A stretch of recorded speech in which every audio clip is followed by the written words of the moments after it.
नमस्कार दोस्तों, कैसे हैं आप लोग। हमारे YouTube चैनल श्री जीवन मंथन में आपका हार्दिक स्वागत है। कार्तिक माह में करवा चौथ के दिन चौथ माता का पूजन किया जाता है। ग्रामीण क्षेत्रों में दीवार पर गाय के गोबर से लीप कर उस पर सफेद रंग से चौथ माता का चित्र बनाया जाता है और रात्रि काल में उसके सामने चौथ माता की कथा पढ़ी जाती है। चौथ माता की पूजा में चौथ माता की कथा पढ़ने का बहुत अधिक महत्व होता है। चौथ माता की कथा का पाठ किए बिना चौथ माता का व्रत संपन्न नहीं माना जाता तथा इसका पूर्ण फल भी प्राप्त नहीं होता। अतः आप चौथ माता का व्रत कर रहे हैं तो चौथ माता व्रत कथा का पाठ अवश्य करें। जी हाँ दोस्तों, इस वीडियो में हम बात करेंगे चौथ माता की व्रत कथा के बारे में। लेकिन दोस्तों, वीडियो शुरू करने से पहले मेरा आपसे अनुरोध है कि हमारे चैनल को सब्सक्राइब करना ना भूलें और बेल आइकन के बटन को भी दबाइए ताकि हमारे चैनल से संबंधित अपडेट्स आपको मिलती रहें। और अगर हमारा वीडियो आपको पसंद आता है तो शेयर और लाइक करना भी ना भूलें। आपके सुझाव भी सादर आमंत्रित हैं। श्री गणेशाय नमः। एक समय की बात है, विष्णु भगवान का विवाह लक्ष्मी जी के साथ निश्चित हो गया। विवाह की तैयारी होने लगी। सभी देवताओं को निमंत्रण भेजे गए, परंतु गणेश जी को निमंत्रण नहीं दिया। कारण जो भी रहा हो, अब भगवान विष्णु की बारात जाने का समय आ गया। सभी देवता अपनी पत्नियों के साथ विवाह समारोह में आए। उन सबने देखा कि गणेश जी कहीं दिखाई नहीं दे रहे हैं। तब वे आपस में चर्चा करने लगे, क्या गणेश जी को न्योता नहीं है या स्वयं गणेश जी ही नहीं आए। सभी को इस बात पर आश्चर्य होने लगा। तभी सबने विचार किया कि विष्णु भगवान से ही इसका कारण पूछा जाए। विष्णु भगवान से पूछने पर उन्होंने कहा कि हमने गणेश जी के पिता भोलेनाथ महादेव को न्योता भेजा है। यदि गणेश जी अपने पिता के साथ आना चाहते हैं तो आ जाते। अलग से न्योता देने की कोई आवश्यकता भी नहीं थी।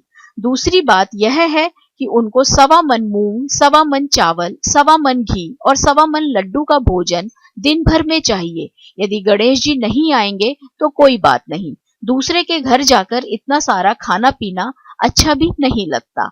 इतनी वार्ता कर ही रहे थे कि किसी एक ने सुझाव दिया, यदि गणेश जी आ भी जाएं तो उनको द्वारपाल बनाकर बैठा देंगे कि आप घर की याद रखना। आप तो चूहे पर बैठकर धीरे धीरे चलोगे तो बारात में बहुत पीछे रह जाओगे।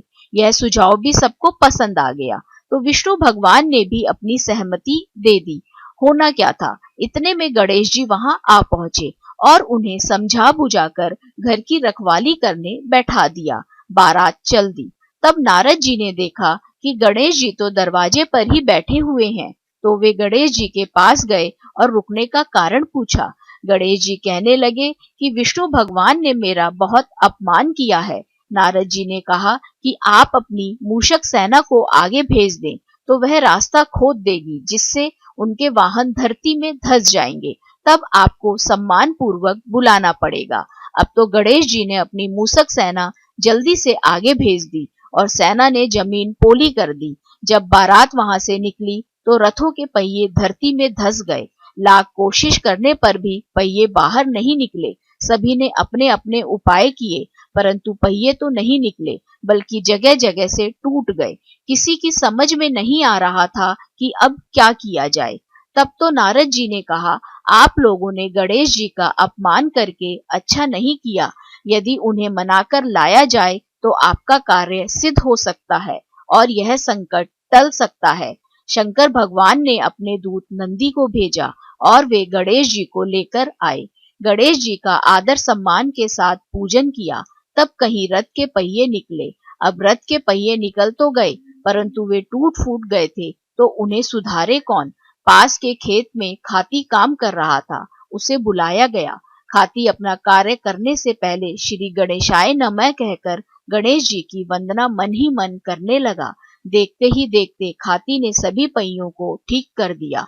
तब खाती कहने लगा कि हे देवताओं, आपने सर्वप्रथम गणेश जी को नहीं मनाया होगा और ना ही उनकी पूजन की होगी, इसीलिए तो आपके साथ यह संकट आया है।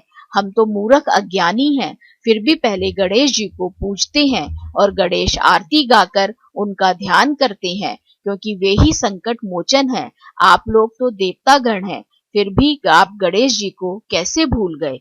अब आप लोग भगवान श्री गणेश जी की जय बोलकर जाएं, तो आपके सब काम बन जाएंगे और कोई संकट भी नहीं आएगा। ऐसा कहते हुए बारात वहां से चल दी और विष्णु भगवान का लक्ष्मी जी के साथ विवाह संपन्न करा के सभी सकुशल घर लौट आए। हे गणेश जी महाराज, आपने विष्णु को जैसा कारज सारे ऐसो कारज सबको सिद्ध कर जो। बोलो गजानन भगवान की जय। आशा करते हैं दोस्तों चौथ माता की ये कहानी आपको पसंद आई होगी। राधे राधे। आप सभी पर ईश्वर की कृपा सदा बनी रहे।